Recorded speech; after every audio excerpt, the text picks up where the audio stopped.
حسین یا حسین، ہمیں حسین منانا بہت ضروری ہے۔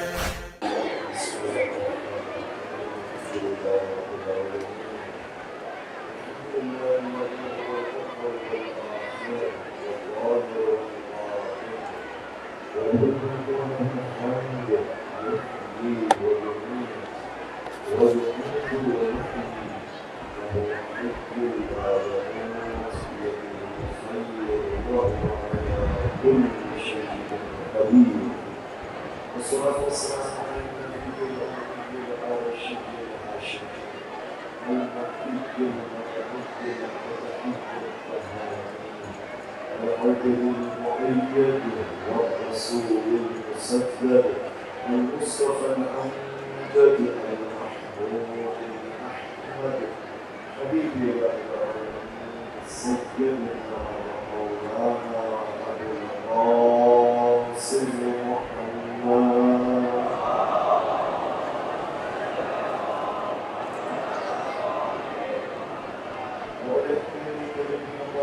المعصومين المؤمنين الذين رضي الله عنهم وورث وطهرهم تطهيرا.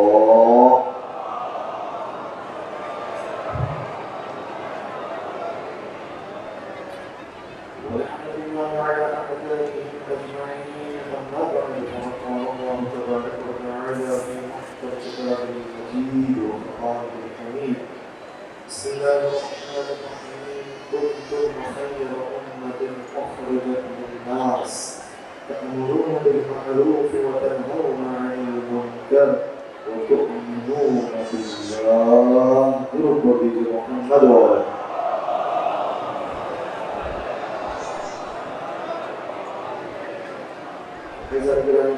آج شب عاشور ہے، اس لیے آج ہماری آخری گفتگو ہے، اس میں کچھ باتیں کی جاتی ہیں اور انشاءاللہ مسائل بہتر اس کو کیا جائے گا، اور کل انشاءاللہ ہم اسے شامل طریقہ ہوگی کہ اس میں فقط مسائل کو بیان ہوتا ہے، اس لیے آج میں اپنے موضوع کو سمجھنا اور یہ ایام کتنی تیزی سے آئے اور ختم ہونے میں پتہ بھی نہیں چلا، تو انشاءاللہ موقع احترام کی ہو سکتا ہے قبول فرمائے اور مزید بہتر انداز سے نظر کو بتانے کی توفیق عطا فرمائے.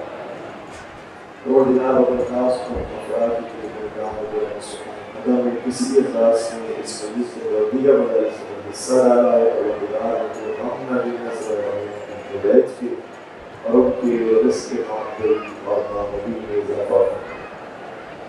آج کی رات میں شب عاشور ہے. شب عاشور کی سر اعمال ہے، روز عاشور کی بھی اعمال ہے. زیارت عاشور پڑھنا انتہائی اہم عمل ہے اور سال پڑھنا چاہیے، اور زیارت عاشور میں پڑھی جاتی ہے. اس پر 100 مرتبہ سلام بھیجا گیا ہے حسین ابن علی پر، اور کی پاک اولاد پر، ان کے پاک اصحاب پر، اور جنہوں نے ان کے مشن کو آگے بڑھایا. اسی طریقے سے 100 مرتبہ لعنت بھیجی گئی ہے ان کے اوپر کہ جنہوں نے حسین ابن علی کو یا ہاتھوں کے ذریعے تکلیف پہنچائی اور قتل کیا اور شہید کیا، یا زبان کے ذریعے تکلیف پہنچائی، یا کسی بھی اور انداز میں ساتھ دیا ہے یزیدیوں کا، پروردگار ان سب پر لعنت ہو. زیارت عاشور ضرور پڑھیے گا اور ترجمے کے ساتھ پڑھنے کی کوشش کیجیے گا، کیونکہ زیارت کے اندر ہمیں تولا بھی ملتا ہے، تبرہ بھی ملتا ہے. اور بتایا گیا ہے کہ اہل بیت کا راستہ کیا ہے، اصل دین کیا ہے. لیکن کوئی تبرہ کے لفظ سے پریشان نہ ہو جائے کرے، کیونکہ تبرہ سکھایا ہے ہمیں قرآن میں. یہ لعنت کا لفظ تو شیعوں کی ڈکشنری سے نہیں آیا، یہ اللہ کے قرآن سے آیا ہے. البتہ یہ بات اور ہے کہ اللہ کے قرآن میں یہ آیت اس وقت نازل ہوئی جب مباہلہ میں پنجتن آئے تھے. اصل میں لعنت سے لفظ سے چڑھ نہیں ہے، اصل میں جن ہستیوں سے دوری ہے انہیں پنجتن پاک کہتے ہیں. مسئلہ پنجتن پاک کا ہے جس کی وجہ سے تبرہ سے وہ گھبراتے ہیں، لعنت سے گھبراتے ہیں. اور جن الفاظ کو ہم استعمال کرتے ہیں یہ صرف شیعوں کے الفاظ نہیں ہیں، یہ قرآن کریم میں آئے ہوئے الفاظ.